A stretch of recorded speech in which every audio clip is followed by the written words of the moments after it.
Yo, what up? Dorki here. Welcome to my advanced Guardian guide for 10.1.5. A lot has changed with this class's talent tree, making the class more powerful, different to play, and actually really fun. It does a decent bit more damage than before, a lot tankier, and has access to even more off healing. This is so far my favorite iteration of Guardian Druid in M+. Let's start off with talking about the new talent builds. I've been testing a bunch of different talents and builds on stream, and I've come down to two specific builds. First one being emphasis on After the Wildfire. This helps a lot with off healing, and it gives a decent bit of self healing as well. With this build, there will be a couple of different choices. Up here, we can opt for either Dreamless Scenarios, which I default to. It can pretty much lay on hands your party at any given moment whenever you have a proc. It's actually insanely powerful. And it also just heals yourself for a ton, especially useful on the last boss of Brackenhide when you get that massive healing absorb on yourself. And if you don't find the need for Dreamless Scenarios, you could opt for Infected Wounds, which helps a ton in two particular dungeons, On the Rod for slowing the Swarmers, and Halls of Infusion for slowing the Toads. This talent is actually really powerful if your group doesn't have a slow. It's a permanent 50% slow on all the targets because of Raise. Raise allows us to spread Infected Wounds on every single target, making this better than ever before. And the last talent you can spec for is Ravage instead of Dream Scenarios. I haven't felt the need for Ravage just because of how Raise adds to our rotation now. The combination of Raise, EFR, Vicious Psycho changes up our rotation by quite a bit, and I don't find the need to be pressing Mangle and Thrash off of cooldown. As for down here, we can actually opt for 1 point in Pulverize if we need that extra tank defensive. This will be super useful if you need for like a high tyrannical Uldamon for the last boss, since Chrono Lord Deos spams that breath on the tank, which does massive damage, or any other time where there's like crazy amounts of tank damage and you run out defensives. Nofarian Slayer is another example with the second and the last boss. But yeah, these will be the options, and this will be the primary build that I've been playing. In hierarchies, however, I've found that because of how broken Holy Paladins and Augmentation Evokers are, group healing and healing checks in general haven't been that big of a deal, and I haven't found the need for After the Wildfire. So when I'm playing with my group and when I'm doing really high keys, I've been opting for this build actually, for extra tankiness. This gives me a little bit more personal tankiness, and I lose out on group healing mostly. But again, I haven't really found the need for group healing as much. And this build actually feels really good. It does a little bit more damage because of more Ironfurs, which means more Forms of Iron. It also means I'm allowed to cast Raise more. And the same rules apply. If you need Infected Wounds, you can drop one of these 2 points. If you need Pulverize, you can drop 1 point in Flashing Claws. These will be the two builds that I recommend. I've been messing around with some stuff with Earth Warden too, but I'm not sure how Earth Warden would be going. If you really wanted to go Earth Warden, you would probably drop the Ironfur stuff and probably end up dropping all this point over here. As for the main talent tree, Nature's Vigil is actually insanely useful now. Even though it's been cut in half duration-wise, we actually have a real ability that allows us to heal our party, which is Raise. Raise counts as single target on each mob, which means every time we're hitting Raise on a large AoE pack, Nature's Vigil actually heals for a ton. I've found that in very large dangerous pulls, like say the beginning of Halls of Infusion with the orbs, Nature's Vigil is actually able to heal for a ton every time you're hitting Raise. But you don't necessarily need to opt for these talents nowadays. Innervate is not as useful because of Holy Paladins having infinite mana. And again, the healing's been so insane with the new augmentation and Holy Paladin that it's not even necessary sometimes, which allows me to either opt in for Protective of the Pack, which adds a little bit to the regrowth healing. I mean, it's really not that much because this extra healing doesn't actually get amplified by the 200% increase here. So it's just like a flat 70k-ish extra healing on your regrowths. It's actually not too impressive. Or you can also opt for 2 points in Feline Swiftness, giving you 15% extra move speed, which is actually quite noticeable as a tank. So I would probably just default to this build, and if you want, you could go for Nature's Vigil. Super nice to have with Raise. For stats, you will primarily want Haste and Versatility. If you find yourself starting to hit diminishing returns, which is above 5,000 stats, you could start getting some stats into crit. However, the most important thing by far is item level. So item level, haste, verse, and crit.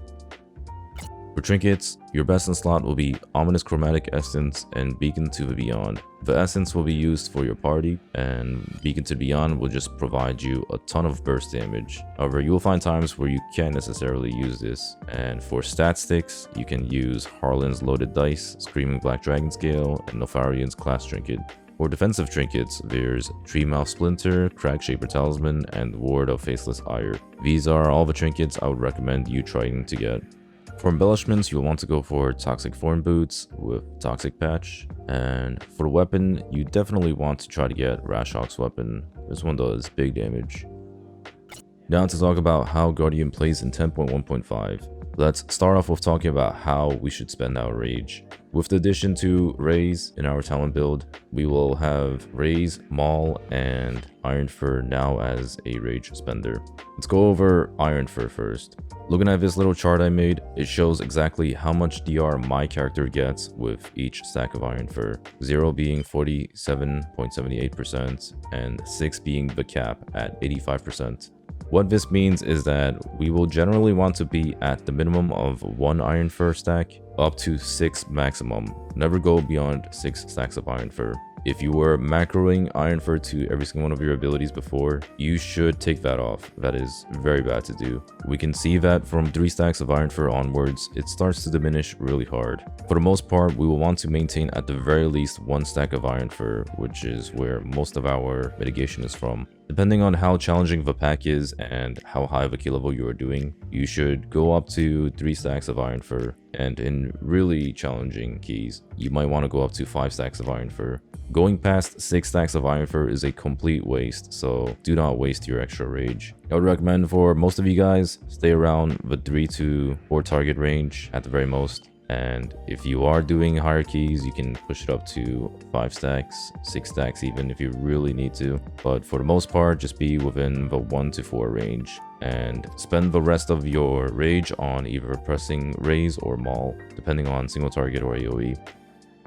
For your rotation during Incarnation, you should rotate between Thrash, Mangle, and Raise till you get 5 stacks of Thrash. Spam Ironfur during this to maintain between 3 and 5 stacks. Don't go beyond that. At 5 stacks of Thrash, you should rotate Mangle and Raise. So Mangle Raise, Mangle Raise, Mangle Raise for vicious Psycho stacks. And of course, maintain your Ironfur stacks this entire time. Also, when your Thrash stack is about to fall, make sure you refresh it. Don't let your 5 stacks of Thrash ever fall off. Outside of Incarn, keep Thrash and Mangle on cooldown. Don't ever sit on these cooldowns, otherwise you are wasting rage generation. Your primary goal is to generate rage and dump it whenever your generator's on cooldown. So that's a very common mistake I see where bear tanks will just not Mangle or not Thrash, and they'll be pressing Maul or Raise or Swipe instead. As I've mentioned in the Ironfur section, outside of Incarn, try to maintain at the very least 1 stack of Ironfur, up to 3 or 4 stacks depending on how much physical damage you are taking, where you are mostly spending your Tooth and Claw procs on Raise. However, when the pool is very large, you will have excess of rage because of Blood Frenzy, and you will be able to raise more. Or if you're doing a lower key, or if it's not that dangerous, you could just sit at 1 stack of Ironfur and just raise away. But yeah, make sure you generate as much rage as possible, then spend the remaining on either Raise in AoE or Maul in single target. As for Moonfire, I would only recommend keeping it up on single target. On up to 3 targets, it is a damage gain, but it's generally not worth the globals. That could be better off spent on either generating rage or spamming raises. For Swipe, you would want to use it as your last filler button after your generator's on CD and you don't have any more rage to spend. In fact, so much so that you might as well just remove Swipe from your bars. Throughout a key, I would press Swipe about like 20 to 30 times total. It does have some uses though, like breaking out stealth mobs in Halls of Infusion or just getting some small aggro on mobs that you are picking up. So maybe just put it on a keybind that is less used. I have noticed though, some bear tanks do have a bad habit of overusing Swipe. Just try really hard to not use Swipe unless you have literally no other buttons to press. Alright, now here's a demonstration of how your rotation should look like. Going with Incarn, Thrash, Mangle, Ironfur, Thrash, Mangle, Ironfur, Thrash, Mangle, Ironfur, Thrash, and then start raising. So we have 5 stacks now. Mangle, Raise, Mangle, Raise, Mangle, Raise, and try to maintain Ironfurs And make sure we keep our 5 stacks up. And one more refresh on fresh. Now, outside of Incarn, make sure we keep our generators on cooldown. Keep some stacks of Ironfur rolling. Get a little bit more stacks in case we're doing a scarier pack. But yeah, if you are doing a less dangerous pack, you could just sit at 1 stack of Ironfur and not push your Ironfur stacks as much and just spend much more raise.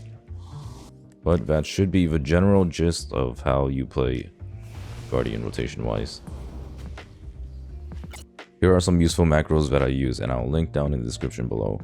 The first one is this one for Dream Scenarios. It'll make it so that when you're mousing over, it'll heal the target, and when you're not mousing over anyone, it'll heal yourself. It's also got some safety to it, where if you are in combat and you are in bear form, pressing Regrowth won't just shift you out of bear form. Because otherwise that would be really bad if you just accidentally hit Regrowth even though you don't have a proc, and you end up shifting out of bear form. There's this macro which will save a keybind. It just combines revive and mangle on the same keybind. If you're out of combat and you're targeting someone, you can res them with the same keybind as your mangle keybind. There's also this one here, which won't allow you to press Entangling Roots unless you're out of combat. It's so that you don't accidentally hit roots and shift out of bear form, killing yourself. But you can root mobs like patrols or whatever outside of combat. And lastly, this one everyone needs. It's a bear form macro that keeps you from shifting out of bear form if you press your bear form button. It makes it so that, like right now, I'm pressing my bear form button and it won't shift me out. I also have Blessing of Protection cancelaura baked into it, but you can remove that if you want. Like right now, I'm in cat form, it lets me shift into bear, but once I'm in bear, I'm hitting the same keybind and it doesn't shift me out. Here are some really common mistakes I see bear tanks doing.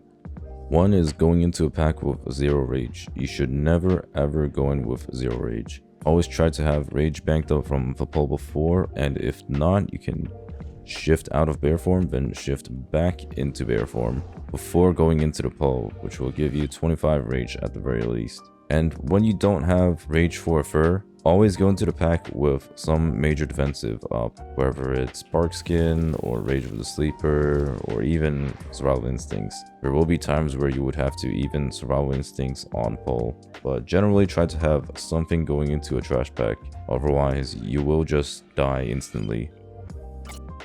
Alright, that is it for the guide. Thank you all very much for watching. Hopefully you learned a thing or two, and that should cover all the changes with the new bear tank. If you guys still have any more questions, leave them down in the comment below, or just tune into the stream sometimes and ask away.